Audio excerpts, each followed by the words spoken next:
अगस्त 1985 शाम के करीब 5 बजे बोइंग 747 के सभी पैसेंजर्स प्लेन के टेक ऑफ के लिए बेसब्री से इंतजार कर रहे थे। ये प्लेन जापान एयरलाइंस का प्रॉपर्टी था। शाम के ठीक 6 बजे प्लेन को टेक ऑफ क्लियरेंस मिल गया और पायलट टोक्यो इंटरनेशनल एयरपोर्ट से टेक ऑफ किया। उस दिन उस प्लेन में करीब 524 लोग सफर कर रहे थे। सब कुछ ठीक ही चल रहा था। प्लेन के उड़ान भरने के ठीक 12 मिनट बाद प्लेन के अंदर अचानक से एक धमाका होता है और तभी ऐसा लग रहा था कि जैसे मानो प्लेन के अंदर कोई बॉम्ब फटा हो। प्लेन में कभी कभार ऐसा धमाका प्लेन के इंजन के फटने से होता है, मगर एग्जामिन करने के बाद पायलट्स ने देखा कि प्लेन के सभी इंजन सही सलामत थे। लेकिन तभी अचानक प्लेन के अंदर जोर जोर से डिकम्प्रेशन अलार्म बजने लगा। अब पायलट्स को समझ में आया कि प्लेन के अंदर कहीं बड़ा सा छेद हो गया है, जिससे प्लेन के अंदर की सारी हवाएं तेजी से बाहर निकल रही है। प्लेन में बैठे पायलट्स अब अच्छी तरह से समझ चुके थे कि प्लेन पर बहुत ही बड़ी मुसीबत आ चुकी है, क्योंकि जैसे ही धमाका हुआ उसके तुरंत बाद ही प्लेन अचानक से आउट ऑफ कंट्रोल हो गया और पायलट द्वारा की गई लाखों कोशिशों के बावजूद प्लेन को वो अपने कंट्रोल में वापस नहीं ला सके। प्लेन में बैठे 524 पैसेंजर्स की हालत बद से बदतर होती जा रही थी, क्योंकि 30,000 के हाई एल्टीट्यूड पर उड़ते समय जैसे ही प्लेन के अंदर छेद हुआ तो तब सारा कंप्रेस्ड एयर तेजी से बाहर निकल गया, जिससे कि प्लेन में सफर कर रहे सभी यात्रियों का दम घुटने लगा। प्लेन में मौजूद ऑक्सीजन मास्क के ऑक्सीजन बस कुछ ही मिनट में खत्म हो गए।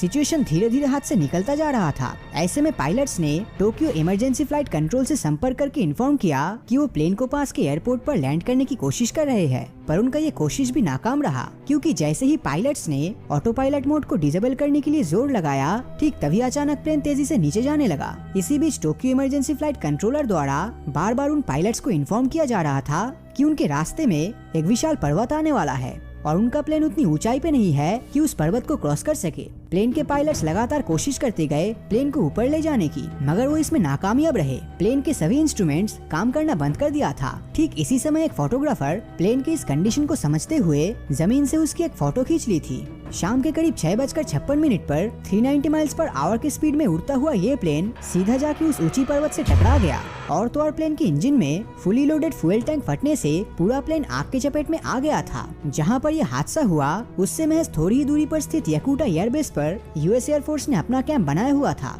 टोक्यो एयर कंट्रोल टीम के साथ साथ यूएस मिलिट्री भी बोइंग 747 प्लेन को नजर रख रहे थे। यूएस एयरफोर्स ने इस प्लेन हादसे के तुरंत बाद एक हेलीकॉप्टर को उस घटना स्थल में भेजा और वहां मौजूद सारी यूएस मिलिट्री रेस्क्यू टीम उस रेस्क्यू ऑपरेशन को अंजाम देने की तैयारी शुरू कर दी। मगर इस रेस्क्यू ऑपरेशन को यह कहकर रोक दिया गया कि ये प्लेन क्रैश जापान में हुआ है और इसीलिए यूएस एयरफोर्स को जापान के इस निजी मामले से दूर रहना पड़ेगा। इस हादसे के 20 मिनट बाद भी जापानीज रेस्क्यू टीम हादसे के लोकेशन के बारे में अनजान थे। काफी समय बीत जाने के बाद फाइनल जापानीज रेस्क्यू टीम द्वारा एक हेलीकॉप्टर को घटनास्थल में भेजा गया था, मगर इस हेलीकॉप्टर ने बिना लैंडिंग किए ही बस ऊपर से सिचुएशन की जानकारी ली और वापस आ गए और आकर उन्होंने ये इन्फॉर्म किया कि इस हादसे में सभी लोगों की जानें जा चुकी है। उस प्लेन के कोई भी पैसेंजर्स या पायलट अब जिंदा नहीं है, इसलिए रेस्क्यू ऑपरेशन को सुबह होने तक टाल दिया जाए। जापानीज रेस्क्यू टीम ने उनकी बात मान ली और ऑपरेशन को सुबह होने तक टाल दिया, पर हादसे के बाद की सच्चाई तो कुछ और ही थी। घटनास्थल में 100 से भी अधिक लोग घायल अवस्था में थे।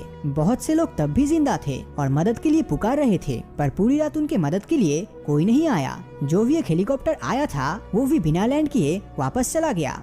पूरी रात बुरी तरह से घायल हुए लोग तड़प तड़प कर मरने लगे। अगले दिन सुबह होने के बाद जापानीज रेस्क्यू टीम हादसे वाली जगह में उतरकर देखा कि कई लोग तब भी अपनी आखिरी सांसें ले रहे थे, तो उन सभी को तुरंत हॉस्पिटल ले जाया गया। लेकिन अफसोस तो ये है कि टोटल 524 लोगों में से सिर्फ 4 लोगों को ही बचाया जा सका। घटनास्थल में बिखरे हुए डेड बॉडीज को एग्जामिन करने के बाद डॉक्टर्सों ने कहा कि बहुत से डेड बॉडीज ऐसे हैं जिनकी मौत सिर्फ कुछ घंटे पहले ही हुई है। अगर रेस्क्यू टीम रात को ही इस ऑपरेशन को अंजाम देते तो बहुत से और लोगों की जानें बच सकती थी, पर जापानीज रेस्क्यू टीम ने लापरवाही दिखाते हुए खुद तो रेस्क्यू के लिए लेट किया ही, उसी के साथ यूएस एयरफोर्स वालों को भी रेस्क्यू ऑपरेशन करने से रोक दिया।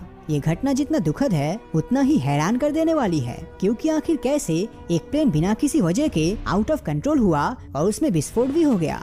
इन सभी चीजों को जानने के लिए इन्वेस्टिगेशन टीम बिठाया गया। तो हर पब्लिक प्लेन में एक ब्लैक बॉक्स जरूर होता है और इन ब्लैक बॉक्स का यही काम होता है कि अगर इन प्लेन्स में गलती से एक्सीडेंट हो जाए तो उस एक्सीडेंट के पीछे का जो भी कारण है वो उसको हादसे के समय रिकॉर्ड कर ले। बेसिकली ये इलेक्ट्रॉनिक रिकॉर्डिंग डिवाइस है। तो उस प्लेन के ब्लैक बॉक्स यानी प्लेन के अंदर के डेटा रिकॉर्डिंग डिवाइसेस को सुनने के बाद ये पता चला कि उस दिन प्लेन में एक नहीं बल्कि बैक टू बैक 2 विस्फोट हुआ था। इस बात को जानने के बाद सभी इन्वेस्टिगेशन ऑफिसर्स हैरान हो गए, क्योंकि अगर प्लेन में स्ट्रक्चरल फेलियर की वजह से छेद हुआ तो जिस तरह किसी गुब्बारे के फटने से आवाज होती है, बिल्कुल वैसे प्लेन के अंदर की सभी हवाएं एक साथ बाहर निकल जाना चाहिए था। मगर इसमें एक नहीं बल्कि 2 धमाका होने के पीछे का रीजन आखिर क्या था? तो तभी उनको एक फोटोग्राफ मिला, जिसको एक फोटोग्राफर ने प्लेन क्रैश होने के बस कुछ मिनट पहले ही खींचा था, जिस फोटो में साफ साफ दिख रहा था कि प्लेन के पीछे का टेल टूटा हुआ है। तो तभी इन्वेस्टिगेशन ऑफिसर्स ने मेंटेनेंस डिपार्टमेंट को शो कॉज किया और तब जाके पता चला कि उस प्लेन के स्ट्रक्चर में ही बहुत बड़ी गड़बड़ी थी। प्लेन के टेल को जोड़ने वाले प्लेट्स को गलत तरीके से लगाया गया था, जिस कारण प्लेन उड़ते वक्त बाहर और अंदर के एयर डिफरेंसेस के कारण टेल के पास का हिस्सा धमाके के साथ उखड़ गया था